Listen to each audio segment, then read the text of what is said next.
Hey, welcome back to my channel once again. This is Dr. Sheikh Yasin. I'm a certified independent director, award-winning business coach, franchisee consultant, international corporate trainer, motivational speaker, plus principal consultant for real estate and podcaster. Ladies and gentlemen, मैं आज आपको बहुत ही important information देने जा रहा हूँ जो जियो political tension create हुआ है पूरी जीसीसी और मिडिल ईस्ट के अंदर। इसके मैं आपको 6 रीज़न बताऊंगा क्यों ये जियो political tension between US, Israel और ईरान के अंदर क्रिएट हुआ है। इसके बेसिक रीजन मैं आपको बताऊंगा तो आपको समझ में आएगा कि ये जियो पॉलिटिकल टेंशन कितना ज़्यादा एस्केलेट हुआ है और उसकी वजह से बहुत ज़्यादा लोगों को तकलीफ हो रही है और एक थर्ड वर्ल्ड वॉर की तरफ हम लोग जा रहे हैं। और इसको अवॉइड करने के लिए क्या क्या रीज़न हो सकते हैं मैं इसके बारे में आपको नहीं बताऊंगा यहाँ पे, क्योंकि ये बहुत ही ज़्यादा टेंशन क्रिएट हुआ है मिडिल ईस्ट के अंदर और पूरी जीसीसी के अंदर। तो लेकिन यहाँ पे आपको बेसिक 6 रीज़न बताऊंगा कि क्यों यूएस और इसराइल मिलकर ईरान पे अटैक किया और ईरान अपने रिटेलिएशन प्रोग्राम में उन पे कैसे अटैक कर रहा है। तो इसके वजह से पूरे रीजन में एक अनस्टेबल सिचुएशन क्रिएट हुई है जिसकी वजह से बिजनेस में बहुत ज़्यादा इम्पैक्ट पड़ रहा है और बहुत ज़्यादा लोग गल्फ में परेशान है और पूरे मिडिल ईस्ट में परेशान है। आप जैसे जानते हैं ये रमज़ान का महीना चल रहा है और पर्टिकुलरली रमज़ान के महीने में ऐसी इंस्टेबिलिटी पूरे रीजन के अंदर क्रिएट करना एक बहुत ही बड़ा शॉकिंग न्यूज़ है ये। और ये हम प्रे करते हैं ऑलमाइटी अल्लाह गॉड से कि इस एस्केलेशन को जल्द से जल्द खत्म करे और पूरे रीजन में शांति और अमन कायम रखे और सब लोगों को डेवलपमेंट का मौका दे और सब लोग खुशहाल रहे, यही हमारी तमन्ना है। तो आपको मैं 6 बेसिक रीजन बताने जा रहा हूँ क्योंकि ये जियो पोलिटिकल टेंशन यहाँ पे क्यों क्रिएट हुआ है। सबसे इम्पोर्टेंट और पहला रीजन ये है क्योंकि क्यों अमेरिका और इसराइल मिलकर ईरान पे अटैक किए हुए। अमेरिका और इसराइल को ऐसा लगता है कि ईरान अपने न्यूक्लियर पावर टेक्नोलॉजी डेवलप कर रहा है। 2025 में उनको ये आइडेंटिफाइड हुआ था कि ईरान के अंदर बहुत ही ज़्यादा यूरेनियम इनरिचमेंट का खैजा मिला हुआ है और इसी वजह से ईरान अपनी न्यूक्लियर पावर टेक्नोलॉजी बहुत फास्ट ज़्यादा डेवलप कर रहा है। अमेरिका और इसराइल को ये लगता है अगर Iran nuclear power technology develop करेगा कंट्री के अंदर तो ना कि सिर्फ जीसीसी में बल्कि पूरे मिडिल ईस्ट में और पूरे वर्ल्ड के अंदर एक इनस्टेबिलिटी क्रिएट हो सकती है, ऐसा है अमेरिका और इसराइल का कहना है। इसीलिए दोनों कंट्री के बीच में बहुत ज़्यादा राउंड्स ऑफ टॉक्स हो गए लेकिन at the end of the day पूरे के पूरे टॉक्स फेल हो गए और इसी वजह से अमेरिका और इसराइल ने एक पॉलिसी बनाई, एक प्लान बनाया और फाइनली 28 फरवरी 2026 को इन्होंने ईरान पे अटैक किया। लेकिन ईरान का ये कहना है कि ईरान एक सोवरेनिटी कंट्री है, उनको पूरा अधिकार है, उनको पूरा हक है कि वो अपनी कंट्री के डेवलपमेंट के लिए यूरेनियम इनरिचमेंट का यूज़ करके एटॉमिक पावर बना सकता है। लेकिन अमेरिका का ये कहना है कि बिल्कुल अगर ईरान वहाँ पे न्यूक्लियर टेक्नोलॉजी डेवलप करेगा तो ना कि उनका डोमिनेंस कम हो जाएगा, इसराइल को भी इससे बहुत बड़ा खतरा हो सकता है और पूरे रीजन को इसके लिए बहुत बड़ा खतरा हो सकता है और पूरे रीजन के अंदर एक इंस्टेबिलिटी क्रिएट हो सकती है। इसीलिए अमेरिका और इसराइल ये चाहते हैं कि ईरान अपना न्यूक्लियर टेक्नोलॉजी जल्द से जल्द स्टॉप करे और अमन और शांति कायम। दूसरा सबसे इंपॉर्टेंट रीजन ये है क्यों अमेरिका और इसराइल मिलकर ईरान पे अटैक किए हुए। ईरान एक बहुत ही ज़्यादा सोवरेनिटी कंट्री है जैसा मैंने आपको बताया। तो अमेरिका और इसराइल का ये कहना था कि यहाँ पे ईरान में रिजिम चेंज होना चाहिए क्योंकि यहाँ पे जो इनके सुप्रीम लीडर थे ईरान के आयतुल्ला खोमेनी, ये बहुत ही ज़्यादा फंडामेंटलिस्ट इनकी एक ऐसी आइडेंटिटी थी और ये बहुत ही ज़्यादा मतलब एग्रेसिव लीडर माने जाते थे पूरे वर्ल्ड के अंदर। और अमेरिका ये चाहता था कि ईरान के अंदर रिजीम चेंज हो जाए क्योंकि ईरान में भी काफ़ी लोग परेशान थे आयतुल्ला खोमेनी की लीडरशिप के लिए और रिसेंटली वहाँ पे बहुत सारे मुजाहरे हुए थे, बहुत ज़्यादा स्ट्राइक्स भी होते और लोग रास्ते पे आकर गवर्नमेंट का मतलब प्रोटेस्ट कर रहे थे और आयतुल्ला खोमेनी की प्रोटेस्ट कर रहे थे। तो अमेरिका और इसराइल ये चाहता था ईरान के अंदर लीडरशिप चेंज हो जाए और इसी वजह से वो आयतुल्ला खोमेनी पे बहुत ज़्यादा प्रेशर डाल रहे थे। लेकिन गवर्नमेंट वहाँ की इतने ज़्यादा मेजोरिटी में थी और बहुत ज़्यादा सख्त थी और स्ट्रिंजेंट थी, वो प्रोटेस्ट को भी नहीं मान रहे थे और अमेरिका की बात भी नहीं सुन रहे थे। तो बेसिकली ये दूसरा रीज़न हो सकता है क्यों अमेरिका और इसराइल मिलकर ईरान पे अटैक किए टू चेंज द रिजीम।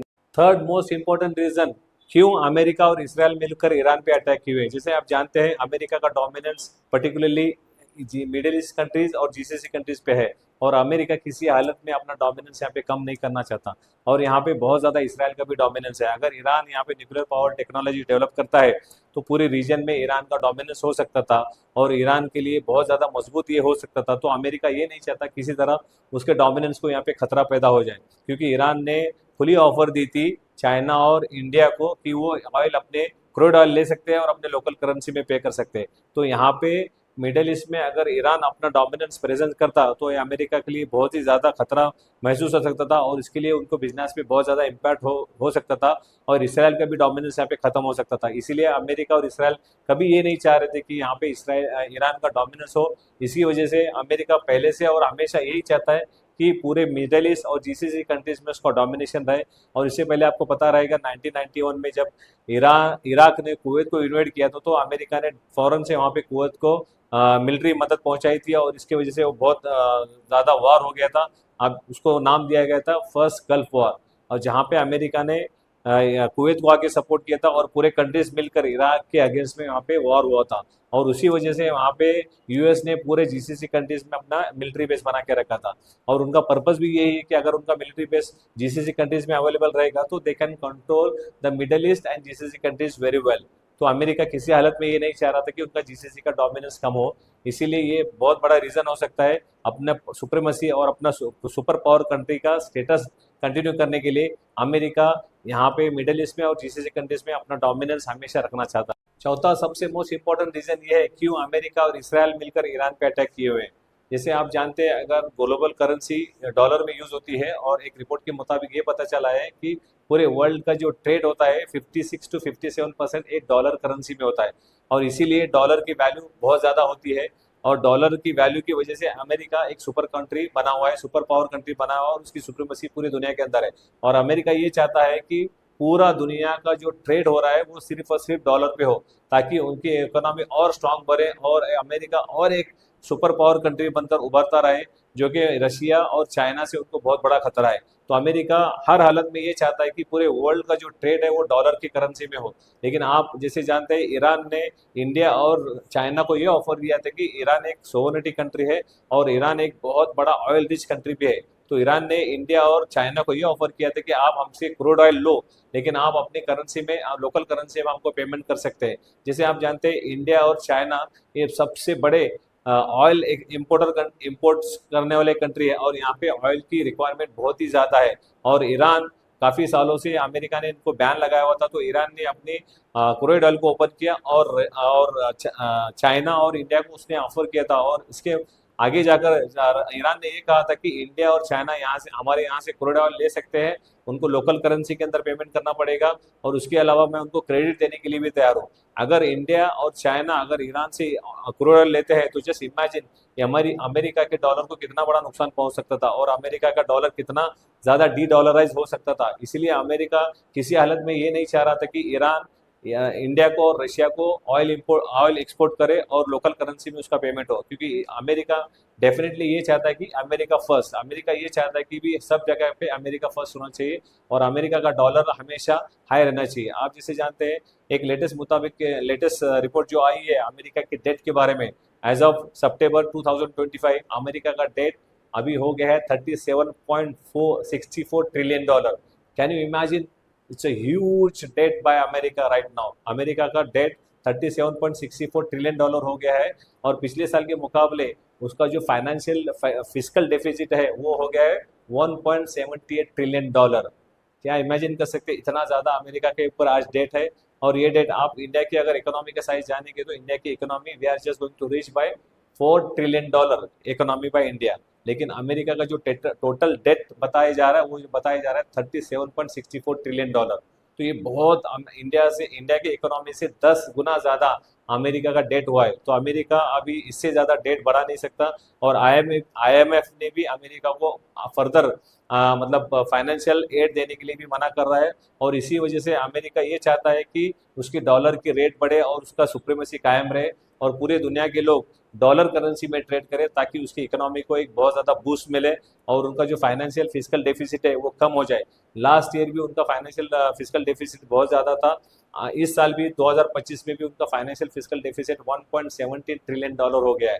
तो ये अमेरिका ये चाहता है कि ये फिजिकल डेफिसिट को जल्दी से जल्दी पूरा किया जाए। आप जैसे जानते हैं, एक रिपोर्ट के मुताबिक ये भी पता चला है कि अमेरिका गवर्नमेंट की जो स्पेंडिंग है वो है $7.5 ट्रिलियन, और अमेरिका गवर्नमेंट का जो रेवेन्यू है वो $5.23 ट्रिलियन।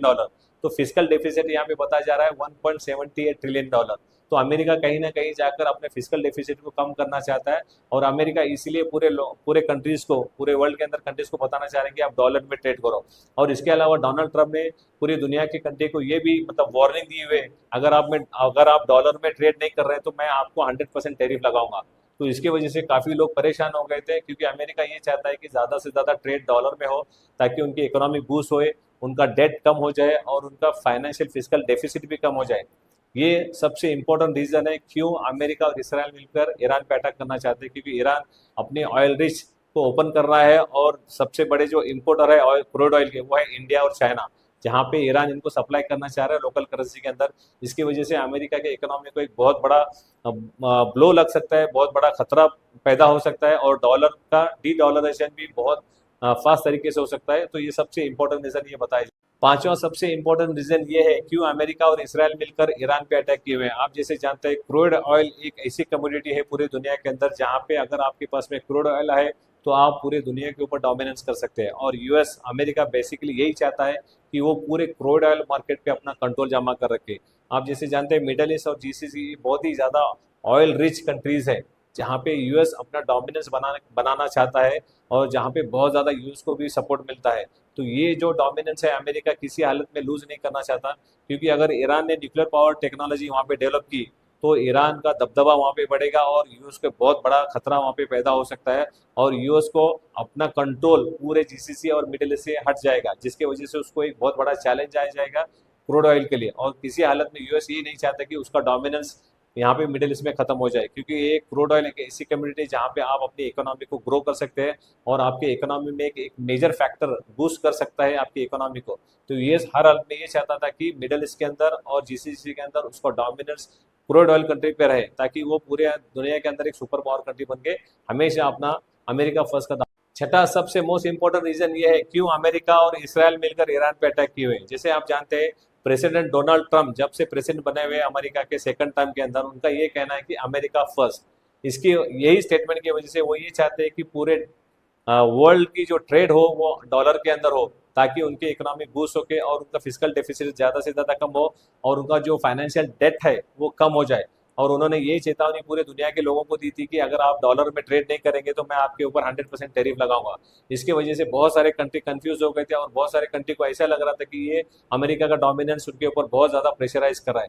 आप जैसे जानते हैं अमेरिका क्यों ईरान को यूरेनियम इन्वेस्टमेंट का डेवलपमेंट करने के लिए नहीं दे रहा, क्योंकि अगर ईरान का दबदबा मिडल ईस्ट और जीसीसी कंट्री पे आ जाएगा तो अमेरिका को बहुत ज्यादा बिजनेस में यहाँ पे लॉस हो सकता था, और डॉलर का डी डॉलराइजेशन बहुत ज्यादा फास्ट हो सकता था, क्योंकि मिडल ईस्ट कंट्रीज और जीसीसी बहुत ही ज्यादा ऑयल रिच कंट्री है। जैसे आप जानते हैं GCC Saudi Arabia, Kuwait, Bahrain, Oman, Qatar और यूएई बहुत ही ज्यादा डेवलपमेंट कर चुके हैं, और उनका मेन जो ट्रेड है ये डॉलर के अंदर ही होता है, और ये सबसे ज्यादा ऑयल रिच कंट्री है। अगर इनका ट्रेड डॉलर के बजाय दूसरे करेंसी में हो जाएगा तो डॉलर को बहुत बड़ा एक चैलेंज फेस हो सकता है। इसीलिए ब्रिक्स प्लस नेशन ने अमेरिका को ये चेतावनी दी थी कि वो डॉलर को छोड़कर दूसरे करेंसी में ट्रेड करेंगे, लेकिन इन रिटेलिएशन डोनाल्ड ट्रंप का ये कहना था अगर आप डॉलर में ट्रेड नहीं करेंगे तो मैं आपके ऊपर 100% टैरिफ लगाऊंगा, और आपको बहुत ज्यादा इसमें बिजनेस का नुकसान होगा।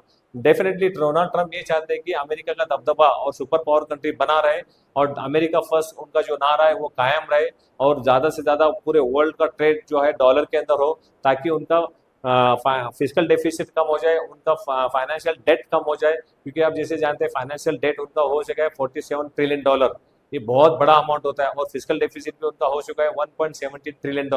तो इसको कम करने के लिए डोनाल्ड ट्रंप ये चाहते हैं कि ज्यादा से ज्यादा ट्रेड, वर्ल्ड का जो ट्रेड है वो डॉलर के अंदर हो, जिसकी वजह से उनकी इकोनॉमी बूस्ट हो जाए, जिसकी वजह से उनका डेट कम हो जाए, जिसकी वजह से उनका फिजिकल डेफिसिट भी कम हो जाए। तो सबसे छठा मोस्ट इंपॉर्टेंट रीजन ये है अमेरिका फर्स्ट। आई होप मैंने आपको बता दिया है क्योंकि क्यों अमेरिका और इसराइल मिलकर ईरान पे अटैक हुए, 6 बेसिक रीजन मैंने आपको बता दिया है। आज बहुत ही ज्यादा जियो पॉलिटिकल टेंशन बढ़ा हुआ है, अमेरिका और इसराइल मिलकर ईरान पे अटैक किए हुए हैं, और ईरान भी रिटेलिएशन में अटैक कर रहा है, और ईरान बेसिकली बहुत ज्यादा नुकसान पहुंचा रहा है गल्फ कंट्रीज को, क्योंकि यूएस के यहाँ पे मिलिट्री बेस अवेलेबल है। तो ईरान ये चाहता है कि यहाँ पे उनके मिलिट्री बेस को वो तबाह करे, और इसराइल और यूएस भी कंटिन्यूसली उन पे अटैक कर रहे हैं, और ये वॉर बहुत ज्यादा एस्केलेट हो रहा है। आप जैसे जानते हैं वॉर कोई नहीं चाहता, क्योंकि वॉर में हमेशा मिसकैलकुलेशन होता है। जैसे अमेरिका और इसराइल ने प्री प्लानिंग करके ईरान ईरान पे अटैक किया था, लेकिन यहाँ पे बहुत ज्यादा नुकसान हो रहा है, और तकरीबन 28 फरवरी से ये वॉर कंटिन्यू हो रहा है। आज तकरीबन 12 तारीख है और अभी तक यहाँ पे पीस प्रोसेस के लिए कोई इनिशिएटिव नहीं लिया है और इसके बहुत ज़्यादा नुकसान पूरे दुनिया को हो रहे हैं। इंडिया का स्टॉक मार्केट भी गिरा हुआ है, इंडिया की इकोनॉमी भी बहुत ज़्यादा इम्पैक्ट हो रही है, काफ़ी सारे बिजनेस में लॉस हो रहे हैं और पर्टिकुलरली जीसीसी कंट्रीज के अंदर दुबई बहुत ही ज़्यादा इम्पैक्टेड हो रहा है क्योंकि दुबई एक बहुत ही फास्ट ग्रोइंग कंट्रीज है पूरे वर्ल्ड के अंदर और बहुत ज़्यादा बिजनेसेस के अपॉर्चुनिटीज दुबई में हो रहे हैं। लेकिन अनस्टेबल सिचुएशन की वजह से इन्वेस्टर्स और बिजनेस ओनर्स प्रमोटर्स पूरे डरे हुए हैं, फियर फैक्टर उनके दिल के अंदर है और इसके वजह से ये बहुत ज़्यादा टेंशन क्रिएट हो रही है। हम उम्मीद करते हैं कि जल्दी से जल्दी पीस प्रोसेस यहाँ पे डेवलप हो और ये वॉर यहीं पे रुक जाए और सभी लोग अमन और शांति से रहे यहाँ पे इस दुनिया में। तो इसके वजह से सब लोग ये प्रे करना है कि ये वॉर जल्दी से जल्दी स्टॉप हो गए। I hope you like this video. मैं आपको रिक्वेस्ट करता हूँ मेरे चैनल को सब्सक्राइब कीजिए, लाइक कीजिए और ज़्यादा से ज़्यादा लोगों के अंदर फॉरवर्ड कीजिए और अपने कमेंट्स भी पुट कीजिए क्योंकि मैं आपके कमेंट्स पर्सनली पढ़ूंगा और उसको रिप्लाई भी करूंगा। आपको ये इन्फॉर्मेशन कैसे लगी आप अपने कमेंट्स में बता सकते हैं। Until then this is Sheikh Yasin signing.